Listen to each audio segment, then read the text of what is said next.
Hello দোস্ত, welcome back to our YouTube channel. তো বন্ধুরা, এখানে পোকোর একটা নতুন নয়, নতুন বললে আবার লোকজন মারবে আমাকে। তো নতুন নয়, পুরোনো একটা রেডমির নোট 9 প্রো এই ফোনটা, এটাকে টেনে আবার ব্র্যান্ডিং বগেরা চেঞ্জ করে আবার লঞ্চ করে দিয়েছে পোকো। আর নাম কি রেখেছে? পোকো M2 প্রো, যেটা কিছুক্ষণ আগেই লঞ্চ হয়েছে। তো দেখুন, সবার আগে আমি আপনাদের বলে দিতে চাই, যথেষ্ট ভ্যালু ফর মানি ফোনটা। 15,000 টাকার মধ্যে one of the best phone, আমি এটা বলতেই পারি। কিন্তু আমাদের প্রশ্ন ওই জায়গাটাতেই কি রিব্র্যান্ডেড ফোন আমরা নিতে একটু খুঁতখুত করি, কেননা একই জিনিস কতবার কিনবো আমরা, ব্যাপার তো সেটাই না। তো স্পেসিফিকেশনের কথা বললে এখানে রেডমি নোট 9 প্রোর সঙ্গে অলমোস্ট সেম, শুধু দুটো জিনিস আমি এরকম পেয়েছি যেগুলো একটু চেঞ্জ করে দেওয়া হয়েছে, যেটা রেডমি নোট 9 প্রোর মধ্যে একটু কম আছে কিন্তু এখানে বেশি করে দেওয়া হয়েছে। কিন্তু প্রাইস পয়েন্টটা অবশ্যই রেডমি নোট 9 প্রো থেকে কম রাখা হয়েছে। কত রাখা হয়েছে অবশ্যই ভিডিও শেষে আপনারা জানতে পেরে যাবেন। তো চলুন আর একটু সময় নষ্ট করে ভিডিওটা স্টার্ট করা যাক।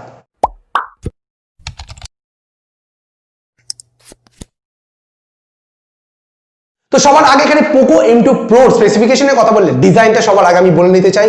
দেখুন, এর ডিজাইন কোনো কিছু চেঞ্জ করা হয়নি। রেডমি নোট 9 প্রো যে গ্লোবাল ভার্সন রয়েছে সেম টু সেম এখানে চিপকে দেওয়া হয়েছে, সেন্টার পাঞ্চলের সঙ্গে আসছে। পিছন দিকে আপনাদের ক্যামেরা মডিউলটা আপনারা দেখতে পাচ্ছেন। তবে কি ইন্ডিয়াতে যে রেডমি নোট 9 প্রো লঞ্চ করা হয়েছিল তার ক্যামেরার নিচে একটা ছোট বেজেলস ছিল, কিন্তু এখানে কোনো রকমের বেজেলস নেই। তার মানে রেডমি নোট 9 প্রো গ্লোবাল ভার্সনটাকে পুরোপুরি তুলে এখানে লঞ্চ করে দেওয়া হয়েছে।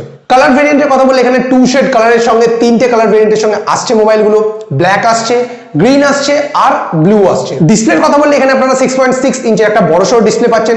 ফুল HD+ রেজুলেশনের সঙ্গে আসছে, কোনো অ্যামোলেড বা সুপার অ্যামোলেড ডিসপ্লে নয়। IPS ডিসপ্লে এখানে ইউজ করা হয়েছে সেন্টার পাঞ্চলের সঙ্গে। গরিলা গ্লাস 5 এর প্রোটেকশন থাকছে ডিসপ্লের উপরে, আর থাকছে HDR10 এর সাপোর্ট। র্যাম ভেরিয়েন্টের কথা বললে এখানে 3টে র্যাম ভেরিয়েন্টের সঙ্গে মোবাইলটা লঞ্চ করা হয়েছে, 464GB, 664GB এবং 6.28GB। এখানে শুধু স্টোরেজের সঙ্গেই চেঞ্জ করা হয়েছে, আদারওয়াইজ এখানে 8GB বগেরার কোনো ফোন আপনারা এখানে দেখতে পাবেন না। সেই ডেডিকেটেড সিম স্লট এখানে ইউজ করা হয়েছে, তো দুটো সিম একটা চিপ আরামসে ইউজ করতে পারবেন, কোনো অসুবিধা নেই। এখানে যে স্টোরেজ রয়েছে ফোনটার, সেটাকে আপনারা 512GB পর্যন্ত বাড়াতে পারবেন। পারফরমেন্সের কথা বললে এখানে আপনারা স্ন্যাপড্রাগনের 720G দেখতে পাচ্ছেন, যথেষ্ট ভালো প্রসেসর দিয়েছে এই প্রাইস পয়েন্টের উপরে। আর যদি এতটুকু বেঞ্চমার্ক স্কোর দেখেন আপনারা, এখানে 2 লাখেরও উপরে বেঞ্চমার্ক স্কোর রয়েছে। তো প্রসেসর নো ডাউট একদম ভালো একটা প্রসেসর দিয়ে দিয়েছে। গেমিং বলুন, ডে টু ডে লাইফের কাজ থেকে শুরু করে মাল্টিটাস্কিং পর্যন্ত স্মুথলি হয়ে যাবে আপনার ফোনটির মধ্যে। এরই সঙ্গে ব্যাটারিও খুব ভালো দেওয়া হয়েছে ফোনটার মধ্যে, যেহেতু 5000 mAh এর ব্যাটারি দেওয়া হয়েছে। তারই সঙ্গে একটা হাইলাইটিং ফিচার, যেটা 33 ওয়াটের একটা ফাস্ট চার্জে দেওয়া হয়েছে। এটাও একটা চেঞ্জ, যেটা হচ্ছে রেডমি নোট 9 প্রো যেটা ইন্ডিয়াতে লঞ্চ করা হয়েছিল 14,000 এর মধ্যে, সেই ভেরিয়েন্টের মধ্যে আপনারা 18 ওয়াটের একটা ফাস্ট চার্জার পাচ্ছিলেন। তো সেটাকেই আপগ্রেড করিয়ে এখানে 33 ওয়াটের ফাস্ট চার্জার প্রোভাইড করানো হয়েছে। তো এখানে পোকোর জন্য থামস আপ। এছাড়া সব রকমের সেন্সর মোবাইলটির মধ্যে অ্যাভেলেবেল থাকছে। ফিঙ্গারপ্রিন্ট সেন্সর সাইডে দেওয়া হয়েছে, ফেস আনলক থাকছে মোবাইলটির মধ্যে, 3.5mm অডিও জ্যাকও পাচ্ছেন। এক্সট্রা ফিচার বলতে আয়ার ব্লাস্টার থাকছে এবং নোটিফিকেশন লাইটও থাকছে, যেটা কিনা এখন খুবই রেয়ার হয়ে গেছে। একদম ফিজিক্যাল নোটিফিকেশন লাইট এখন ম্যাক্সিমাম ফোনে দেখা যায় না, কিন্তু পোকো M2 প্রোতে আছে। অ্যান্ড্রয়েড 10 এর সঙ্গে আসছে এবং MIUI 11 এর উপর এটা রান করে। তো এটাই ছিল গোটা প্যাকেজ পোকো M2 প্রো মোবাইলটি। এখন আপনারা ঠিক করবেন মোবাইলটি আপনার নেয়ার আছে নাকি নেই।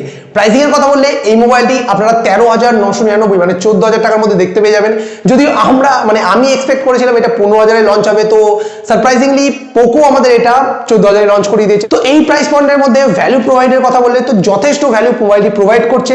কিন্তু আমাদের তো ইস্যু ওই একটা নিয়ে, যে একটু নতুন কিছু করুন না, ডিজাইনটা কিছু স্পেক্স এদিক ওদিক করে ভালো হতো, কিন্তু ব্যাপারটা আরো আমাদের বলতেও ভালো লাগতো যে পোকোর একটা নতুন ফোন এসছে। এখানে কিন্তু আমরা নতুন ফোন পোকোকে বলছি না, কারণ ওই রিব্র্যান্ড করাটাকে আমরা নতুন ফোন ধরি না।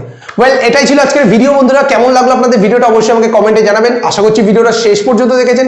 যদি ভালো লাগে অবশ্যই একটি লাইক করে দিয়ে যাবেন ভিডিওটাতে, আর কমেন্টে আমাকে অবশ্যই জানাবেন যে পোকো M2 প্রো আপনাদের কেমন লেগেছে, আর আপনারা কি আপকামিং 14 তারিখে মানে আসছে 14 তারিখে কি আপনারা সত্যি পোকো M2 প্রো কিনতে চাইবেন নাকি চাইবেন না। আর আমাদের চ্যানেলে যদি প্রথমবার এসে থাকেন আর ভিডিওটা আপনার ভালো লেগে থাকে কোথাও, তাহলে অবশ্যই আমাদের চ্যানেলটি সাবস্ক্রাইব করে বেল আইকনটি অল করে দেবেন। তারপর আমি দেখা করছি আপনাদের সঙ্গে অন্য কোনো একটা ভিডিওতে। ততক্ষণ আপনারা আমাদের লাস্ট ভিডিওটা দেখে আসতে পারেন, লিংক ডেসক্রিপশন এবং আই বাটনের মধ্যে দেখতে পেয়ে যাবেন।